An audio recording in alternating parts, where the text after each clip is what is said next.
Bonjour à tous, je vais vous parler du nouvel iPhone 12 mini, c'est celui qui m'intéresse aujourd'hui. Ici, c'est la gamme de tous les iPhones que vous pourrez trouver en magasin, de l'iPhone SE qui correspond à l'ancien iPhone 7 et 8 et jusqu'à l'iPhone 12 Pro qui a un selfie en mode nuit. Alors ça, c'est vraiment la particularité de ce nouvel iPhone Pro. Mais comme je vous l'ai dit, je vais parler surtout de l'iPhone 12 mini ici, qui est le plus petit téléphone qui existe sur le marché actuellement. Auparavant, c'était le Samsung S10e. Maintenant, c'est l'Apple. Alors, on va voir pourquoi. J'ai ici le prix. Donc, si on regarde le prix, il était à 759 € à l'époque. Moi, le mien, je l'ai acheté au mois de janvier, quand j'ai quitté Apple, pour aller vers le S10e, mon premier Android, et qui était le plus petit téléphone à l'époque que je peux mettre dans une poche. C'était ce qui m'intéressait et Apple ne proposait rien à l'époque.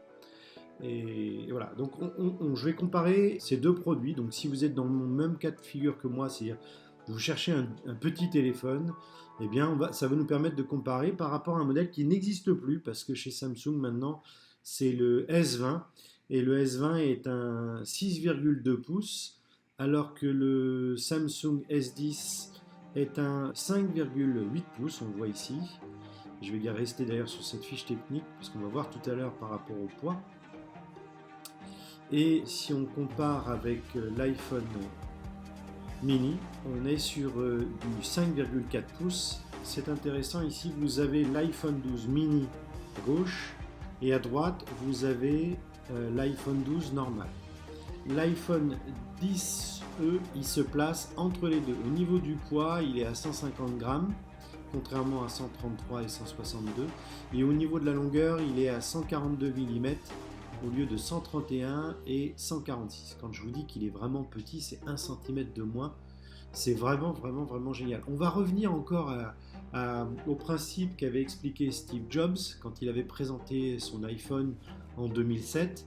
On va voir la vidéo tout à l'heure. Qui était le principe, c'est avec le pouce, je peux aller partout où je veux sur l'écran.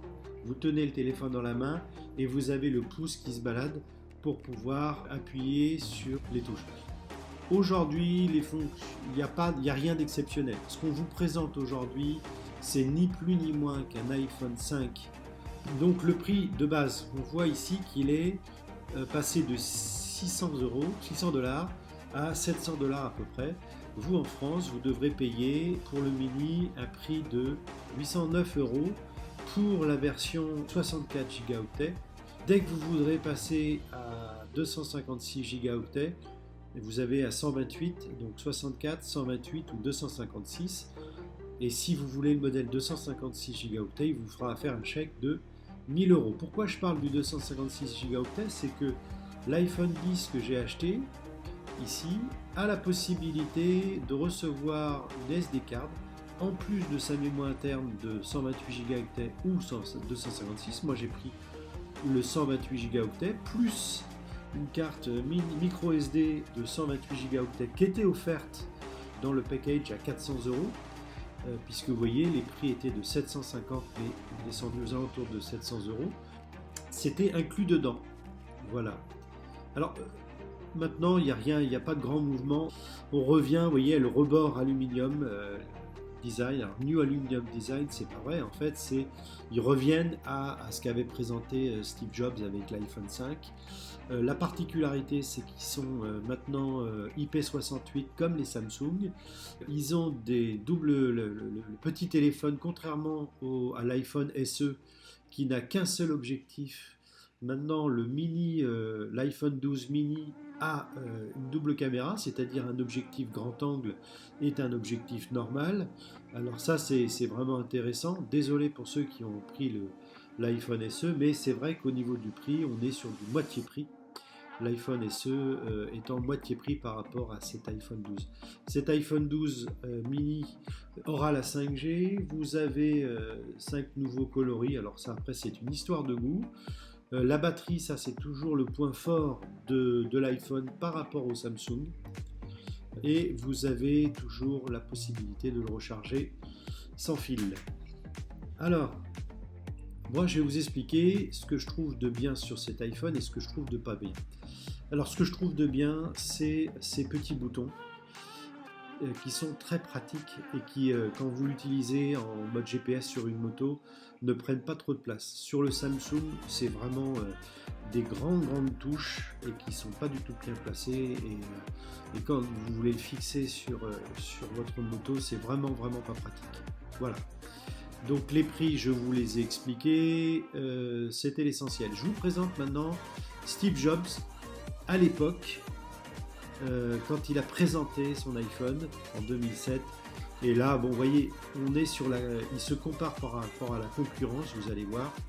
Of course, it's an interplay of hardware and software. Now, why do we need a revolutionary user interface? I mean, here's 4 smartphones, right? Motorola Q, the BlackBerry, Palm Treo, Nokia E62, the usual suspects. And what's wrong with their user interfaces? Well, the problem with them is really sort of in the bottom 40 there. It's this stuff right here. They all have these keyboards that are there whether you need them or not to be there. And they all have these control buttons that are fixed in plastic and are the same for every application. Well, every application wants a slightly different user interface, a slightly optimized set of buttons just for it. And what happens if you think of a great idea 6 months from now? You can't run around and add a button to these things, they're already shipped. So what do? It doesn't work because the buttons and the controls can't change. They can't change for each application, and they can't change down the road if you think of another great idea you want to add to this product. Well, how do you solve this? It turns out we have solved it. We solved it in computers 20 years ago. We solved it with a bitmap screen that could display anything we want, put any user interface up, and a pointing device. We solved it with the mouse, right? We solved this problem. So how are we going to take this to a mobile device? Well, what we're going to do is get rid of all these buttons and just make a giant screen. A giant screen. Now, how are we going to communicate this? We don't want to carry around a mouse, right? So what are we going to do? Oh, a stylus, right? We're going to use a stylus. No. No. Who wants a stylus? You have to get them and put them away and you lose them. Yuck. Nobody wants a stylus. So let's not use a stylus. We're going to use the best pointing device in the world. We're going to use a pointing device that we're all born with. We're born with 10 of them. We're going to use our fingers. We're going to touch this with our fingers. And we have invented a new technology called multi-touch, which is phenomenal.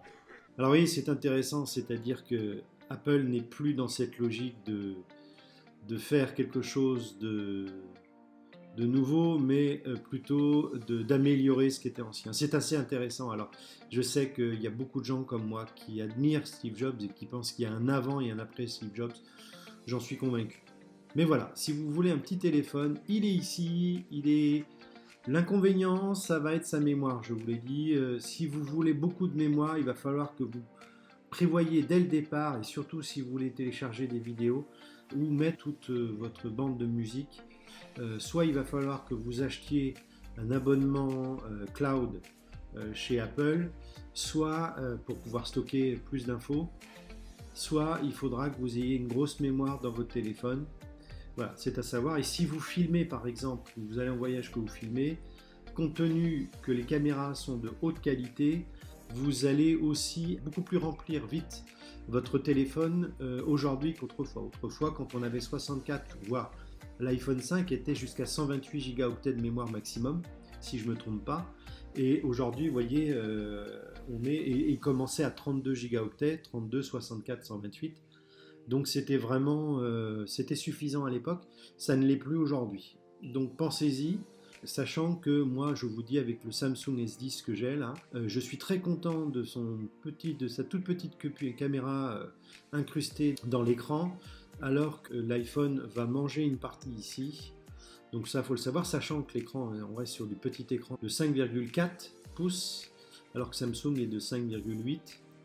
C'est à noter, parce que si vous mettez votre écran sur le côté et que vous voulez lire à l'horizontale quelque chose, un texte, eh bien votre écran sera beaucoup plus petit. C'est des détails. Si vous voulez lire des livres, moi ça m'arrive de lire des livres dans mon lit et j'utilise mon téléphone en mode horizontal. Je suis très content qu'il puisse aller jusque là, que ça me permet de lire. Sur un petit comme ça, vous allez être embêté. Voilà, salut à tous!